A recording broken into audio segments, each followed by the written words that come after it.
Assalamu alaikum everyone, this is Mohammad Amir Owaisi and I welcome again on your favorite YouTube channel Easy English by Sir Amir. Today the topic what we're just going to learn here, that is called present simple, the very first tense of all tenses, right? So before starting the lecture, if you have not subscribed to our channel yet, click on the ring bell icon and also click on the subscribe button so you can also get all updates of this video channel. Let's start the lecture today.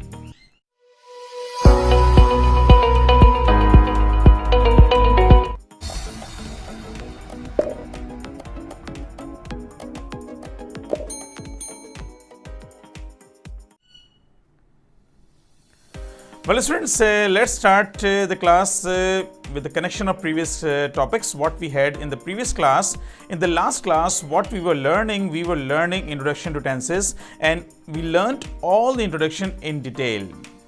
But one thing what I missed in that lecture, willingly I just did not tell, वो ये है basically कि लोग कहते हैं कि sir हम जो टेंसेस पढ़ते हैं वो हम टेंसेस पढ़ के भूल जाते हैं या मिक्स कर देते हैं।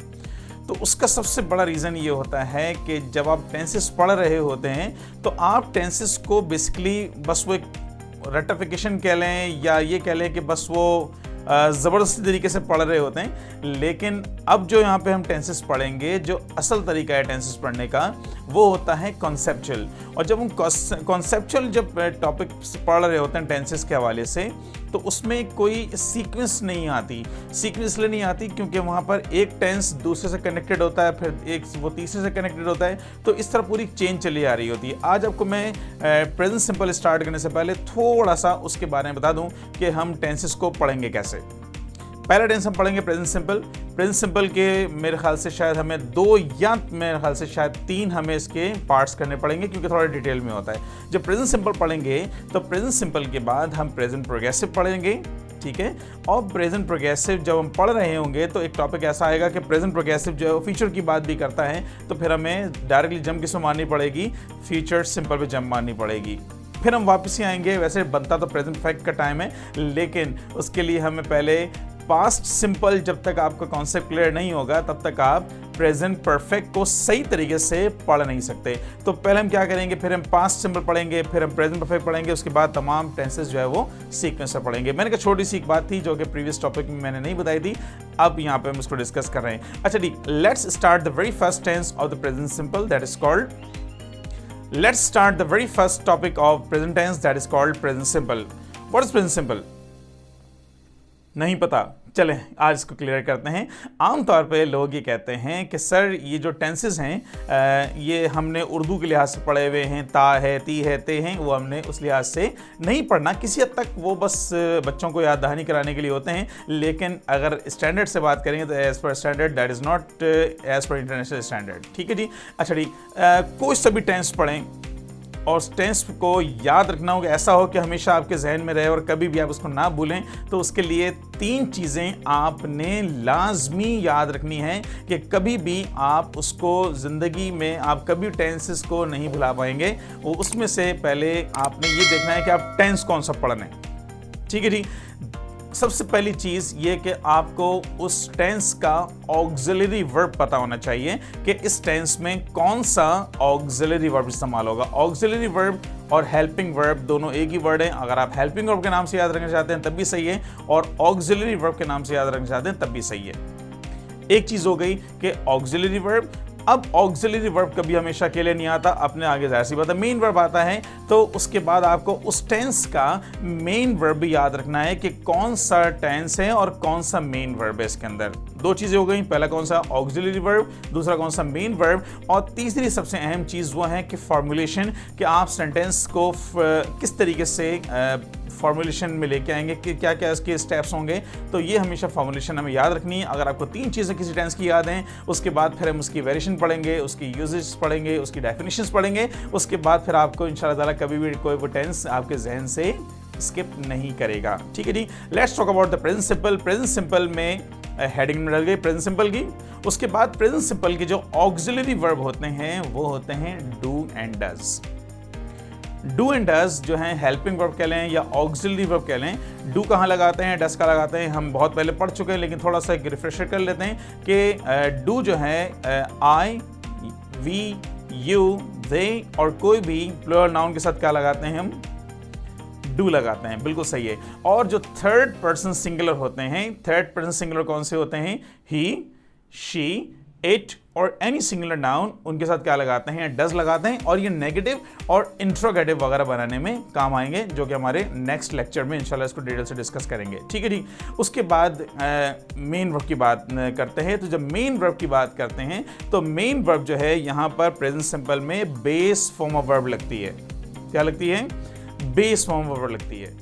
लेकिन जब अगर सेंटेंस अफर्मेटिव हो और कोई थर्ड पर्सन सिंगुलर हो तो उसके लिए हम क्या लगाते हैं, बेस फॉर्म के साथ एस, ई एस या आई ई एस लगाते हैं, जो कि हमारा इसके बाद वाला लेक्चर होगा जिसका टॉपिक हम पढ़ेंगे डिटेल में। उसका नाम होगा spelling rules of present simple के कहाँ पे एस लगाना है, कहाँ पे ई एस लगाना है और वो कहाँ पे आई एस लगाना है। ये दो बातें आपको पता लग गई। अब इसके बाद तीसरी चीज़ है वो है फॉर्मुलेशन। फॉर्मुलेशन क्या है कि सबसे पहले हमने लिखना है subject, subject I, you, we, they, he, she. ठीक है जी। उसके बाद कोई इज़ेमार नहीं लगेगा। आमतौर पे लोग क्या करते हैं कि प्रेजेंट सिंपल में गलती से इज़ेमार लगा देते हैं। इज़ेमार नहीं लगेगा, सब्जेक्ट लगेगा और सब्जेक्ट के फौरन बाद वर्ब आएगा जो कि बेस फॉर्म होगा। और अगर सब्जेक्ट कोई थर्ड पर्सन सिंगुलर यानी ही, शी, इट या कोई भी सिंगुलर नाउन होगा तो वर्ब के साथ आपको एस, ई एस या आई ई एस का इजाफा करना पड़ेगा, जो कि इंशाल्लाह अगले लेक्चर में हम इसको मजीद कॉन्सेप्ट क्लियर करेंगे। और उसके फौरन बाद आपका कोई नाउन आएगा, ऑब्जेक्ट आएगा या कोई भी एक्स्ट्रा वर्ड आएगा। ये हो गई फॉर्मुलेशन किसकी, प्रेजेंट सिंपल की। और बहुत आसान है, सब्जेक्ट लगाएंगे, वर्ब लगाना है और एक्स्ट्रा वर्ड लगाना, this called present simple, right. अच्छा जी, अब हमने ये पढ़ लिया कि प्रेजेंट सिंपल इस्तेमाल कैसे करते हैं। अब ये सवाल अब तक जहन में घूम रहा है कि प्रेजेंट सिंपल को इस्तेमाल क्यों करते हैं। For example, if I talk about my self that I get up early in the morning, I take my breakfast, I prepare for my lectures, I record my lecture, then after that I start my editing. तो अब ये बताएं कि ये सारी बातें जो है प्रेजेंट सिंपल की हैं। आई get up early in the morning, I wake up early in the morning, I perform namaz, I prepare myself for the office, I reach my office around 12 o'clock, I start my working there, I use internet, I go for lunch, I usually take biryani, I just usually take whatever you normally activities you normally do, right? अब for example हम कहते हैं कि I perform namaz, I usually play games, I prepare my lectures, you attend my online classes, we take 3 times meal in a day. And when you talk about the examples of the present simple with third person singular, she goes to college early in the morning, he drives a car, my father runs his own business, my mother does domestic work, domestic chores, home chores.